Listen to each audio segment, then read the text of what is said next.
Joanne, you know, let me ask you this question. People that obviously know about Joanne Goodwin, what's your acceptance? I mean, from a church, do many churches want you to come and talk about this, or? Yes, and as a matter of fact, that's why I do this, because it needs to be talked about in the church. And I mean, I never just said, I think I'll go around to churches and talk about this. I just started telling my story, and people started phoning me. Oh, we want you to speak here. We want you to speak here. And now I travel all across Canada and into the States, but it's just word of mouth. That's how interested people are in the subject. That's how much they want to hear somebody. And when I go to churches, and I go to all different denominations. Okay, and when I go into these churches and tell my story, I mean, they come out of the woodwork. Somebody will say, thank you. I thought I could never mention it in the church, or they'd all... Wow, that's sad. Oh, it is. But you know what? It's really common, Rob, because they say, you know, some people will say, well, my doctor told me I should take antidepressants, but I thought, no, that's wrong, and you've given me permission. And it's all over the place. They feel so guilty and like they shouldn't be doing it. And so the reason I tell it, because, I mean, it makes you vulnerable. I mean, I'm not... I'd rather be known as the lovely, vivacious what are you known for? Woman. Yeah, they say, "Oh, Joanne, or the fat bipolar." You know, I presume that goes with it. They don't say it to my face, but you know. Anyway, so that's why I do that. And secondly, you know what I thought was interesting when she talked about it? She was saying one of the symptoms of bipolar is people get these hallucinations and voices. That's bipolar 1. Okay. And what people are not aware of, what I was not aware of, that's why I just about flipped out when they said bipolar 2. I didn't know there was a milder form of that. Okay. I thought if you had bipolar, you would get psychotic and hear voices and be put in the hospital. That has never happened to me, and you would be surprised how many people there are who have bipolar 2, which is a milder form. Right. I have never been hospitalized. I have never heard voices. Yeah. I have never been psychotic. That could be argued. Well, but you know, seriously, I haven't had those. When I have a high, it's what's called hypomania.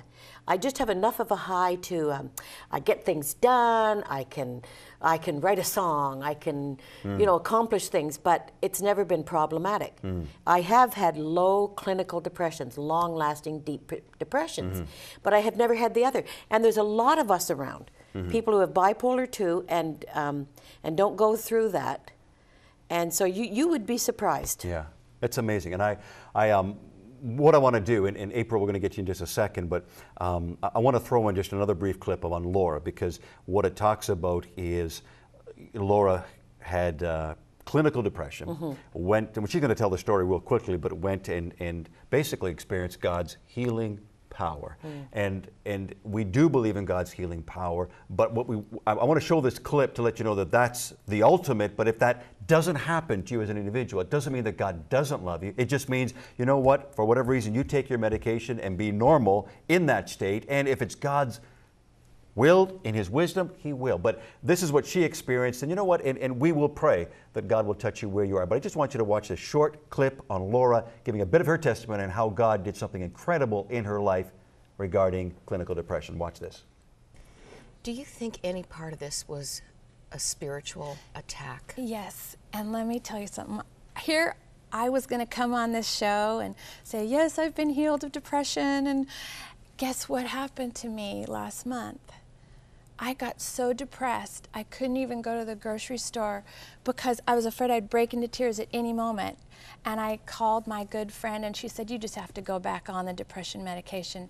So I went to the doctor, fessed up, went back on the depression medication. But then I went to a retreat where a team that is gifted and experienced in deliverance came and ministered to our group. Now, I was the leader of the retreat, so I didn't want to go up for prayer. You're the speaker? No, I was the leader. Oh, you put it I'm together. the one that put it together, so I didn't want to go up in front of everybody and get prayer for deliverance, especially because everyone You're went up supposed to have it all together. Right, I'm supposed to have it all together. So everyone, all the women that went up for prayer, they would sob deeply and be healed of wonderful things. And so but I thought, you know what? God is here, and I'm going to go because I want some of that.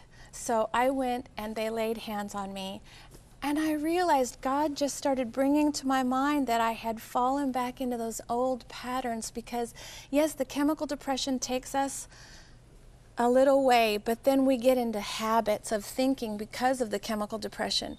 And so we not only need maybe the medication or the miraculous healing, but we also then need to go through mind renewal. And so change our thinking. Yes. And I felt the Spirit of God, and like I've never experienced before. I've seen other people have that kind of experience with the Lord, but I was so relaxed, and it was amazing. I had to actually lay down on the floor because the Holy Spirit was doing something in me, and my body, my physical body, was reacting to the presence of the Lord. That's all I can explain. Spiritual surgery.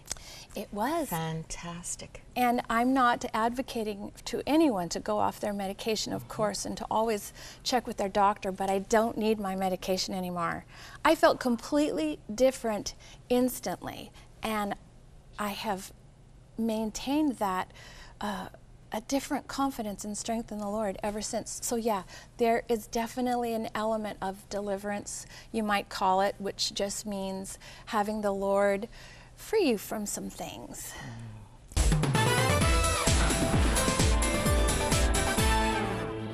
Okay, Laura tells about an incredible spiritual experience that she had, and we absolutely believe that God can heal. Now, Joanne, let me ask you this question.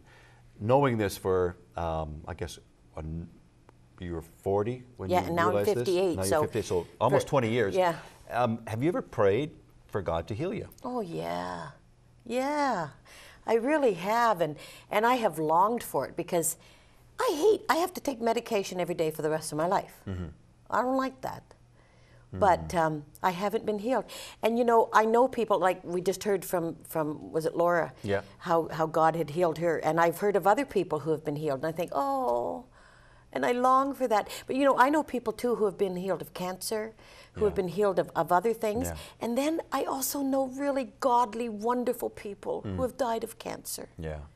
So, you know, we simply do not know why God heals some and doesn't others. We just don't know. But if you have not been healed, and pray for healing, sure. Yes, I have asked God.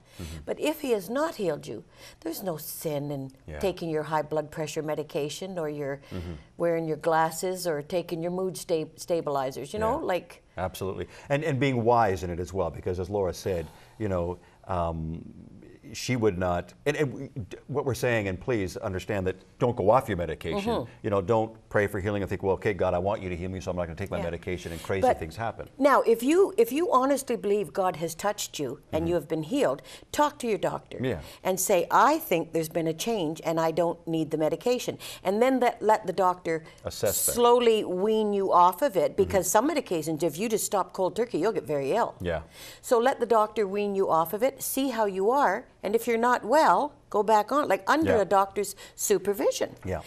Can I tell you, have we got time to tell you a story? Well, you're going to do it anyway. So I really am. Yeah. So my husband and I were pastoring. April, we'll get you in a second, please. Yeah. Oh, sorry. My husband and I were pastoring, and I didn't think I'd been healed, but I just thought, I've matured. Okay. I've really grown in the Lord, you know, and I don't think I need my meds anymore. Okay. So I thought, I'm not going to tell Joe, my husband, because, you know, he's going to say, no, because he really likes the medication. So I thought, I'm just going to go off it and not tell anybody. And then 2 months later, I'll say, hey, by the way, I haven't been on meds for 2 months. Oh, okay. Didn't work that way. So after about the first week, Joe said, he's very kind. My husband, he's very kind. and he said to me, he said, you know, honey, I don't think your pills are working anymore. And I said, like, oh, shut up. Everybody has bad days. I can have a bad day. I'm having a bad day. You know, you'll think everything is mental illness. Give me a break. He's just having a bad day. Okay. And so he didn't mention it again. Oh, funny, bless his heart. And so, like, another week went by, or a week or two, and we were having a meeting at the church just with the staff, the youth pastor and me and somebody else, and we're chatting away. And my husband said something. I don't know what it was, but I thought, I'm going to kill him. I was mad. And I don't know what I was mad about, but then during the meeting, I'm sitting there and quietly to myself, I'm thinking, I'm going to have to kill him. But then it changed in my mind, and I started thinking, yeah, you see, there I go again. I'm no good. I knew I was no good. And it started. So when the meeting was over, I left the church, got into the car, and came back 3 days later. Came back. So I left for 3 days. Okay. Now, I didn't do that stupid stuff. Like, I Yeah. didn't go out and do bad stuff. Yeah. I just cried for miles and miles and ended up at my girlfriend's house in Montreal. And then ended up at my sister's house in Peterborough. Yeah. And It kind of made the rounds. yeah. And then I went home. And took and your my pill. husband said, so, As he can how are only you say. feeling? He had the pills? Like at one point I said the pills were too expensive. And I said, you know what, Joe? I think I'm okay now. I think I should go off these. And my husband's very steady and calm, and he said, we'll sell one of the children if we have to. He really liked the medication. But anyway, you know, if you've been healed, go off your medication with your doctor's permission and supervision. So a word to the wise. Yeah. Appreciate it.